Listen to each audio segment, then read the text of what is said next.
Newark, New Jersey. A New Jersey man who used dating apps to lure and kill 3 women 5 years ago was sentenced Wednesday to 160 years in prison after a trial in which it was revealed that friends of one victim did their own detective work on social media to ferret out the suspect.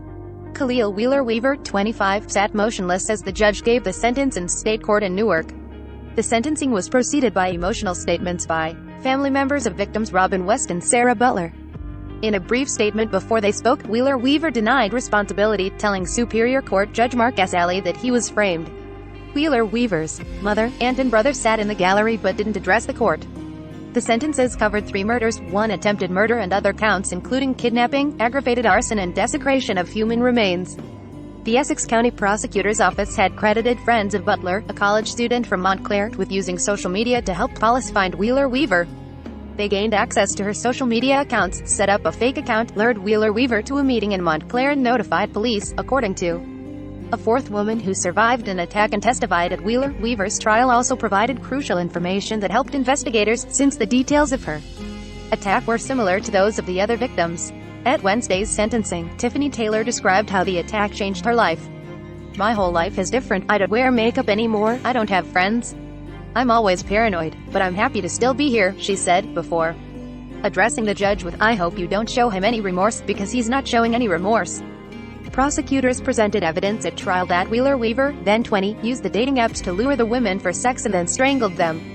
Their bodies were found between September and December 2016 in northern New Jersey. Investigators also presented evidence from Wheeler Weaver's cell phone that placed him where the victims disappeared and where their bodies were found. Assistant Essex County Prosecutor Adam Wells noted Wednesday that the killings were separated by weeks, giving Wheeler Weaver a chance to contemplate his actions before killing again. Victor Butler, father of Sarah Butler, stands with family as he gives a victim impact statement during the sentencing for Khalil Wheeler Weaver in Newark, NJ. On October 6, 2021, Seth Vinik Poole via AP. The defendant believed these victims were disposable. They were killed and then he went on about his day as if nothing had happened, he said.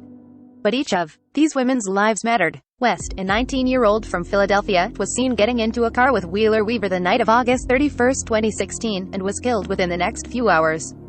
Prosecutors said they alleged Wheeler Weaver dumped her body in an abandoned house not far from his home in Orange near Newark, and set the house on fire. It took about 2 weeks to identify her remains. West's mother, Anita Mason, described a sometimes headstrong young woman who often showed a softer side. "I will never forget her smile, her face, her walk, her desire to help homeless people," Mason said Wednesday. "The world focuses on the last month of her life. She had a whole entire life before her demise. Hundreds of people were affected by her life and we're saddened by her death." Joanne Brown, 33, of Newark, was killed about a month after West was identified and also dumped in an abandoned house in Orange, but her body wasn't discovered until 6 weeks later. Butler disappeared around Thanksgiving 2016, about a month after Brown was killed, and her remains were discovered in a wooded area 4 days before Brown's body was discovered. Both women had been strangled with clothing. On Wednesday, Butler's father, Victor, urged the judge to give Wheeler Weaver the maximum sentence. Then, turning to the defendant, he said, "I hope you suffer, boy, every night." Breaking news emails. Be the first to know about breaking news and other NBC News reports. Sign up. This site is protected by RECAPTCHA privacy policy. Terms of service.